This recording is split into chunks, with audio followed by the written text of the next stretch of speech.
Hello dear students, this is Mrinal ma'am. और यहाँ पे yes most awaited session of direct taxation important theory हम देखने वाले।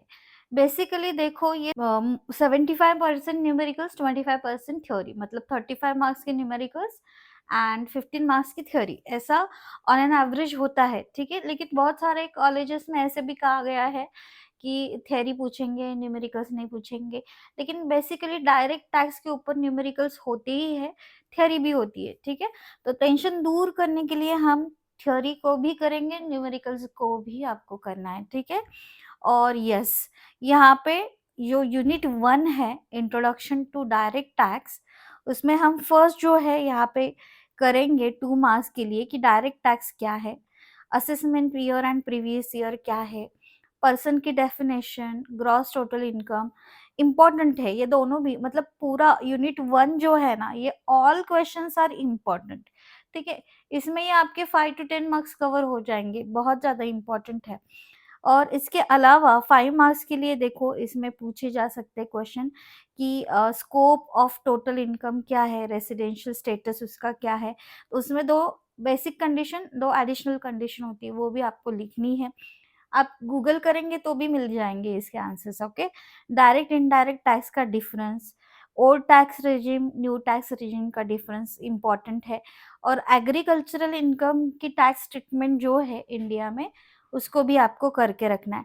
10 मार्क्स के लिए होपफुली क्वेश्चंस नहीं पूछेंगे, इसीलिए आप ज़्यादातर 10 मार्क्स के लिए मत करो यहाँ पे क्वेश्चंस। ठीक है, और क्योंकि आपका अभी पैटर्न चेंज हो गया, आपको 2 मार्क्स के एंड 5 मार्क्स के क्वेश्चंस पूछेंगे। तो यहाँ पे 10 मार्क्स के भी है, क्योंकि एमकॉम बीकॉम वालों के लिए ऐसे होता है, लेकिन आप लोगों के लिए नहीं है। तो आपको यूनिट वाइज जो 2 मार्क्स के क्वेश्चंस है, 5 मार्क्स के क्वेश्चंस है, उसके ऊपर ही ज़्यादा फोकस करना है। तो यूनिट 2 से आप 2 मार्क्स के लिए क्या क्या करोगे? देखो, यूनिट 2 है सैलरीज एंड हाउस प्रॉपर्टीज के ऊपर। तो salary as per income tax act क्या है, परक्विजिट्स, डिडक्शंस बहुत इंपॉर्टेंट है, let out self occupied house property या टाइप्स ऑफ हाउस प्रॉपर्टी ऐसे भी पूछ सकते हैं, अलाउंसेस एंड उसकी टैक्स लायबिलिटी जो है इम्पॉर्टेंट है, परक्विजिट्स उसके meaning and types, and deductions from the income of salary. Same computation of income from house property कैसे करना है, ये आता है 5 मार्क्स के लिए। ठीक है, 10 मार्क्स के लिए आपको फिलहाल तो यहाँ पे नहीं करना है।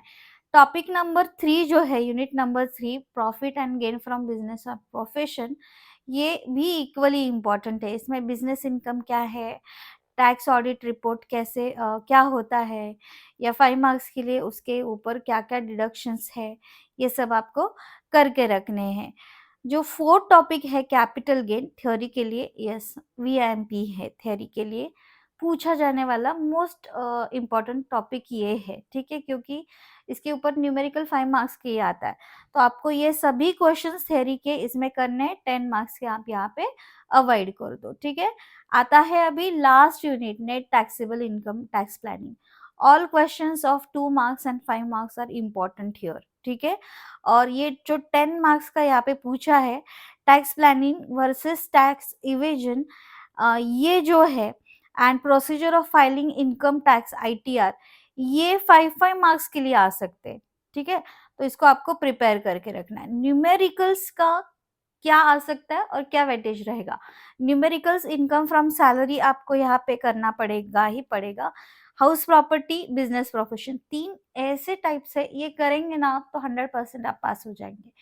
अगर आप ये स्टडी करते हैं तो आप थ्योरी भी इसके ऊपर लिख सकते हो। ठीक है, कैपिटल गेन 5 मार्क्स के लिए आ सकता है, और पांचों का मिला के जो ग्रॉस टोटल इनकम है प्लस टैक्स लाइबिलिटी, मतलब टैक्स कितना लगेगा पर्सन को, ये भी क्वेश्चन आता है। ठीक है, तो अभी इस बार फर्स्ट टाइम है तो देखेंगे अभी क्या पैटर्न है, लेकिन आपको न्यूमेरिकल्स तो करनी ही है, थ्योरी भी करनी है। ठीक है, और यस, अगर आपको ये सब डिटेल में पढ़ना है तो टेलीग्राम चैनल हमारा है, जिसकी लिंक डिस्क्रिप्शन बॉक्स में गिवन है। अच्छे से पढ़ो, वर्ड टू वर्ड पढ़ो, विथ सेक्शन पढ़ो, क्योंकि यस यहाँ पे बहुत मार्क्स कट होते हैं, तो इसके अच्छे से आप लोग प्रैक्टिस करो। ठीक है, वीडियो यूजफुल लगे तो share with your needy friends and like जरूर कर दो। ठीक है, चलो, all the best, thank you for watching.